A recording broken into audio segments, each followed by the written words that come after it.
ഒരു ഗ്രാമത്തിൽ ഒരു വൃദ്ധൻ താമസിക്കുകയുണ്ടായിരുന്നു. അയാൾക്ക് ഏക്കർ കണക്കോളം സ്ഥലവും സ്ഥലത്ത് കൃഷി, മൃഗങ്ങളുടെ ഫാം എന്നിങ്ങനെയുള്ളവ ഉണ്ടായിരുന്നു. അയാളുടെ വീടിന് തൊട്ടടുത്ത് 4 ആടുകളെയും 5 കോഴികളെയും വളർത്തിയിരുന്നു. അദ്ദേഹത്തിന്റെ ആട് ഉയരം കുറഞ്ഞതും ചെറിയ നീളം കൂടിയതും കറുത്ത നിറമുള്ളതും കൊമ്പ് വളഞ്ഞതുമായിരുന്നു. കോഴികളെല്ലാം ചുവപ്പ് നിറത്തിലുള്ളതും മെലിഞ്ഞതുമായിരുന്നു. ഒരു ദിവസം 3 യുവാക്കൾ അദ്ദേഹത്തിന്റെ വീട്ടിൽ എന്തോ ഒന്ന് ഡെലിവറി ചെയ്യാൻ വന്നു. ഒരാൾ വീടിനകത്തു നിന്നും പുറത്തേക്ക് നോക്കിയപ്പോൾ ഒരു കറുത്ത ജീവിയെ കണ്ടു.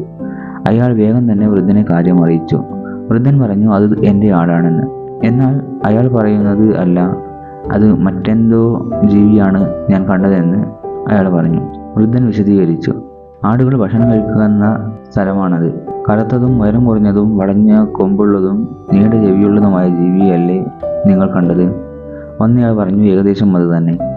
അപ്പോൾ മറ്റൊരു സുഹൃത്ത് പറഞ്ഞു, നമ്മുടെ വണ്ടിക്കകത്ത് എന്തോ കയറിയിട്ടുണ്ട്. അത് ഉള്ളിൽ നിന്നും തുടർച്ചയായി ഇരുമ്പിൽ നോട്ടിക്കൊണ്ടിരിക്കുന്നു.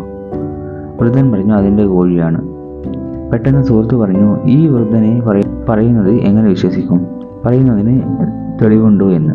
മറ്റേ സുഹൃത്തും ചോദിച്ചു, നിങ്ങൾ പറയുന്ന വാക്കുകളല്ലാതെ ഞങ്ങൾക്ക് വിശ്വാസമാകുന്ന തെളിവുകളുണ്ടോ എന്ന്. ഞാൻ കണ്ടത് ശരിക്കും ആടിനെ അല്ലെങ്കിലോ? വൃദ്ധൻ തുടർന്നു, നിങ്ങൾ നിങ്ങളുടെ വസ്തുക്കൾ ഉപയോഗിച്ച് അതിനെ തിരിച്ചറിയുന്നു. അതായത് കാഴ്ച, സ്പർശം, കേൾവി എന്നിങ്ങനെ അല്ലേ? അതല്ലേ നിങ്ങളുടെ ശരി? ഇപ്പോൾ ഒരു CCTV ഉണ്ടെങ്കിൽ നിങ്ങൾ ക്യാമറ വഴി കാണുന്നത് വിശ്വസിക്കുമല്ലേ? ചെറുപ്പക്കാർ അതേ എന്ന് പറഞ്ഞു. എന്നാൽ നിങ്ങൾ CCTVയിൽ കാണുന്ന ആട് എൻ്റെ ചെറുമകൻ ആടിൻ്റെ വേഷത്തിൽ ഇരിക്കുന്നതാണെങ്കിലോ? അപ്പോൾ ചെറുപ്പക്കാർ പറഞ്ഞു, ഞങ്ങൾ പോയി തൊട്ട് നോക്കും. അപ്പോൾ യാഥാർത്ഥ്യം മനസ്സിലാകില്ലേ? വൃദ്ധൻ തുടർന്നു, നിങ്ങൾ തൊട്ടു നോക്കുന്നത് ആടിനെ പോലെയുള്ള അന്യഗ്രഹ ജീവിയാണെങ്കിൽ എങ്ങനെ മനസ്സിലാകും?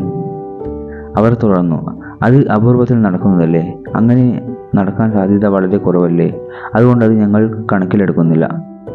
നിങ്ങളിപ്പോൾ ഉള്ളത് കാലങ്ങളായി ഞാൻ താമസിക്കുന്ന സ്ഥലത്താണ്. നിങ്ങൾ പറഞ്ഞതാണ് എനിക്ക് തിരിച്ചു പറയാനുള്ളത്. എനിക്കറിയാവുന്ന ഈ സ്ഥലത്ത് എന്താണ് ഉള്ളത് എന്ന് ഒരു സാധാരണക്കാരൻ മനസ്സിലാക്കുന്ന വിവരങ്ങൾ ഞാൻ മനസ്സിലാക്കിയിട്ടുണ്ട്. മറ്റു വിവരങ്ങൾ ഞാൻ പൊതുജീവിതത്തിൽ മനസ്സിലാക്കേണ്ട ആവശ്യമില്ല. ഈ വിവരങ്ങൾ സത്യമാണ് എന്നതിന് തെളിവ് ഞാനാണ്. എൻ്റെ വാക്കുകളാണ്. മറ്റൊന്നും തെളിവായി നോക്കേണ്ട ആവശ്യമില്ല. ഞാൻ ആടുകളെ മൊത്തമായി നിങ്ങൾക്ക് കാണിക്കാം.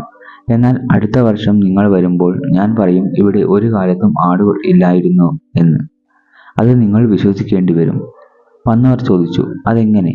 ഉള്ളത് ഇല്ലാതാകുന്നത്? ഇല്ലാത്തത് ഉണ്ട് എന്ന് പറയുന്നതല്ലേ പ്രശ്നം?